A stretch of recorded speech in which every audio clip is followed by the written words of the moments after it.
totally, that's my speed right there. Okay. Just so you know. Okay. So in the book of Acts,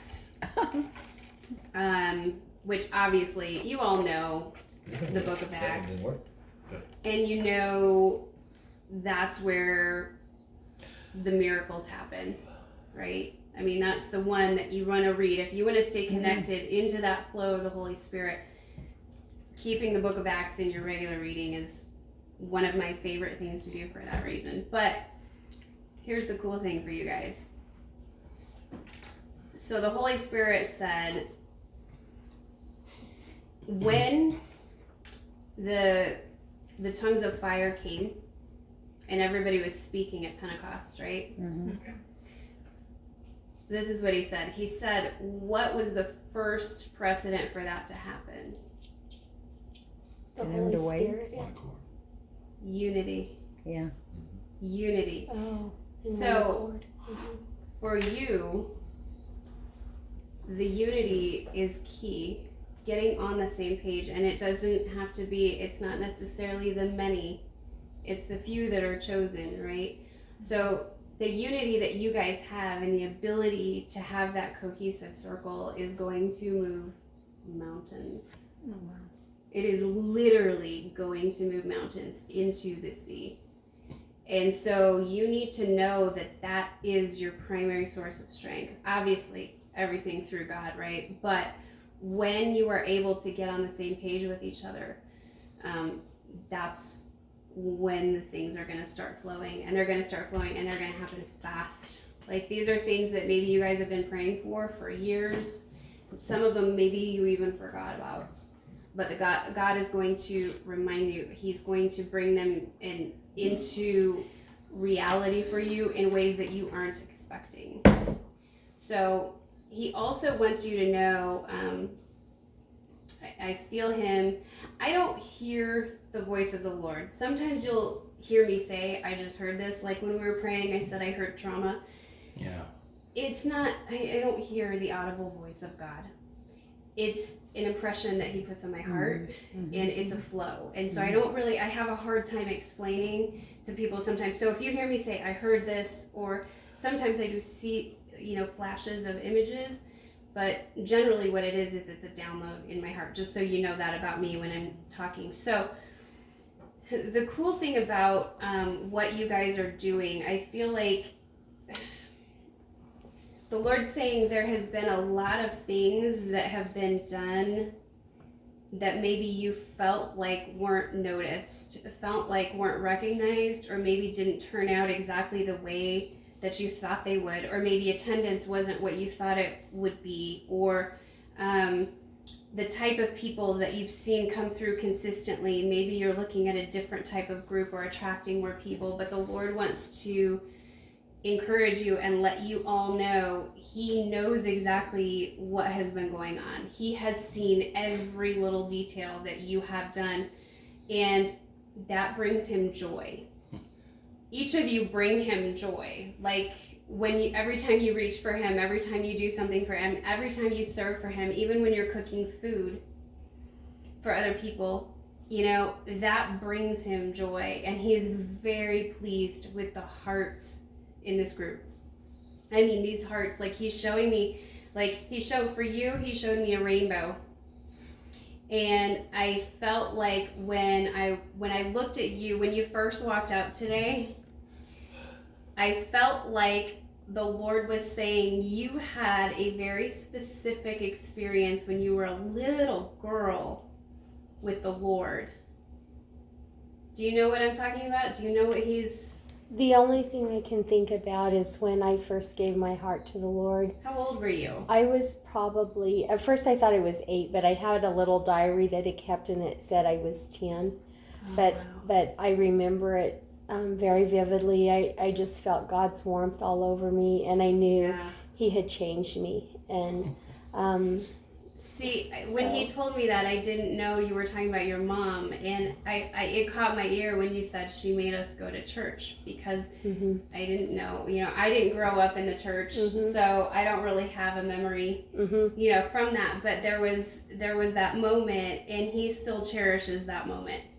that moment between you hasn't been, Mhm. it's like it's almost frozen in time Mhm. because it delighted him so much. Mhm. So, Thank you. yeah, he wants you to know how much he loves your heart. Um, which of the spiritual gifts do you operate in the most? Are you an intercessor? I would say that that's a gift. I think exhortation is probably maybe stronger than the intercession. I don't know that it's a gift, but it's not one of the gifts. There's tremendous compassion for people. Yeah. And what they've Do you been through. feel? Yeah, it is. Do you is. feel when you're talking to someone? Do you feel what they're going through then? Yeah, a lot of times I do. I can hear the pain or hear. Is that a burden to your heart? Well, I'm codependent too, so I will just tell you. Are you codependent of Jesus? Because that's Well, totally okay. And I think God's working that out in me. He's teaching me the difference because,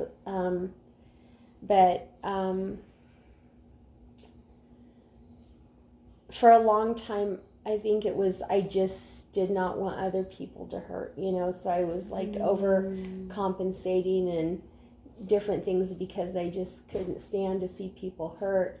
But I know God is also teaching me that sometimes they have to hurt to learn some things. So I feel like he just said something for you. When, this is gonna sound really random. I remember doing this with you last week and I'm like, oh, this is out there.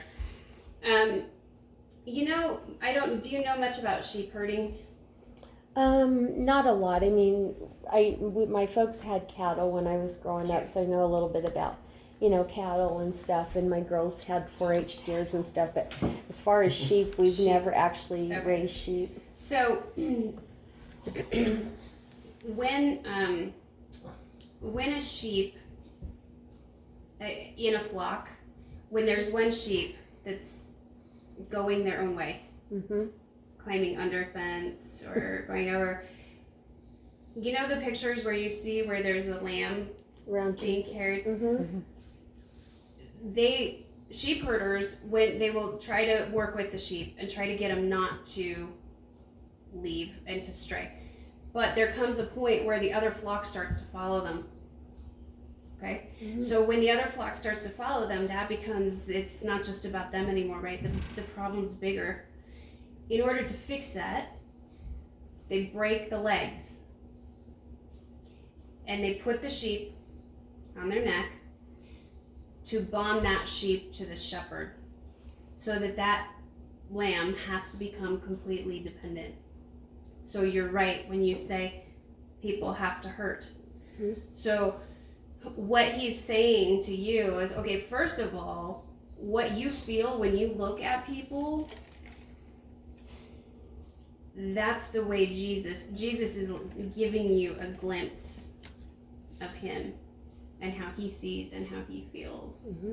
And so that's pretty stinking cool. I mean, that's amazing. But it's also really heavy, right? At times, yeah. Yeah, because his yoke is light, right? But for us, it's not that way. And so I sense that he's very proud of you for just staying the course. And there's a purity in your heart that if that purity wasn't there, you wouldn't be able to do the things that you're doing. And so he's just very proud that you're able to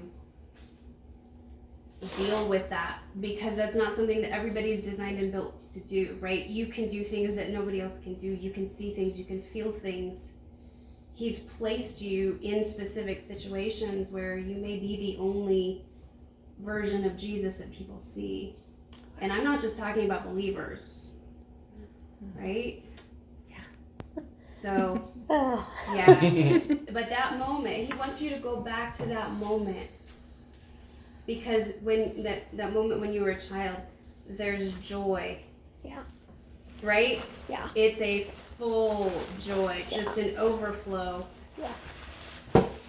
Thanks. Yeah. So go back to that as often as you need to. He's saying, revisit it. Remember how it started, because how it is going to end is going to be even cooler. Awesome. Thank you. Yeah, you're welcome. Praise God. You're welcome. Thank you. Yeah.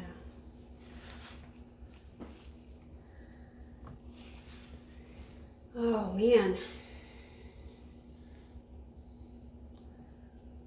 Linda.